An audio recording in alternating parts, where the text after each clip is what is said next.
ملک کے بالائی علاقوں میں برف باری ہو گئی، اور برف باری سے ایک تو جب بھی برف باری ہوتی ہے تو پاکستان کے اللہ تعالیٰ نے پاکستان کو اتنے خوبصورت موسموں سے 4 موسموں سے نوازا ہے. بارشیں ہو رہی، دنیا بارشوں کے لیے ترس رہی ہے، پاکستان میں بارشیں ہو رہی، دنیا برف دیکھنے کے لیے سوئٹزرلینڈ جاتی ہے. ہمارے ہاں برف بھی ہے، سب کچھ. ایک تو اس کا یہ پہلو ہے، سیاحتی پہلو، خوبصورتی کا پہلو. بہت سارے سیاح گلگت بلتستان اس وقت گئے، ناران کاغان گئے ہوئے، وہاں اسے اسکیننگ کا وہ سسٹم ہوتا ہے.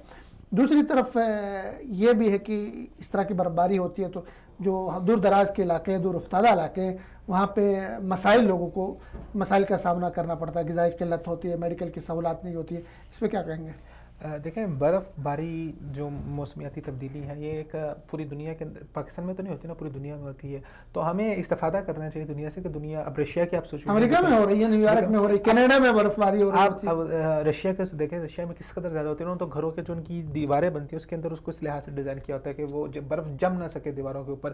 تو مجھے سننے میں ایسے بھی آیا، خیر میرا خوب جانا تو نہیں ہوا، لیکن جو دوستوں احباب سے بات چیت ہوتی ہے کہ پاکستان کے اندر جو پچھلے علاقے، بالائی علاقے، ان میں یہ بھی مسئلہ ہے کہ جب برف باری ہو رہی ہے تو وہ وہاں کے جو مکین ہیں ان کو مہینوں اپنے گھروں کے اندر محصور رہنا پڑتا ہے. اور انہوں نے اس حساب سے اپنی زندگی کو ڈیزائن کیا ہوا ہے کہ وہ انہیں پتہ کہ برف کا سیزن آنے والا ہے، تو وہ کافی زیادہ غذا جو ہے جس حد تک وہ جمع کر سکتے ہیں وہ اپنے پاس ذخیرہ کر لیتے ہیں. اور پھر جب برف باری ہوتی ہے تو پھر ان کا گھر سے نکلنا تک محال ہو جاتا ہے. تو برف باری اور یہ جو موسم ہے، یہ میں سمجھتا ہوں کہ ایک سیاحت کے حوالے سے پاکستان کے لیے ایک بہت بڑا، آپ سمجھ لیں کہ پاکستان کا جو بجٹ ہے اس کے اندر ایک بہت زیادہ حصہ بن سکتا ہے کہ آپ اس کو اچھے طریقے سے یوٹیلائز کریں. دنیا برف باری دیکھنے کے لیے دیگر ممالک میں جاتی ہے. آپ باقاعدہ برف باری کو سپورٹس ہوتی ہیں. آپ اگر اس کو اچھے لحاظ سے اگر آپ اس کو ڈیزائن کریں، جو سڑکیں ہیں اگر آپ کو ان کو کھلا رکھیں، تو زیادہ تر لوگ وہاں پر جائیں گے. خاص پاکستانی لوگ سیر کرنے کے لیے جائیں گے. مری تک دیکھیں، جہاں پر مری میں جاتے ہیں، نتھیا گلی میں جاتے ہیں، وہاں پر لوگ سیر کے لیے جاتے ہیں، تو وہاں پر بھی برف ہوتی ہے، لیکن اس کو اس لحاظ سے مینیج کر دیا جاتا ہے. تو جو آپ کے بھلائی علاقے کے لوگ ہیں، ایک تو ہے کہ ان کو سہولت دیں، اور وہاں پر زیادہ برف باری ہوتی ہے، وہاں پر زیادہ حسین مناظر ہے. جو لوگ نتھیا گلی ہیں یہاں تک جا رہے ہیں، وہ اب آگے جائیں گے.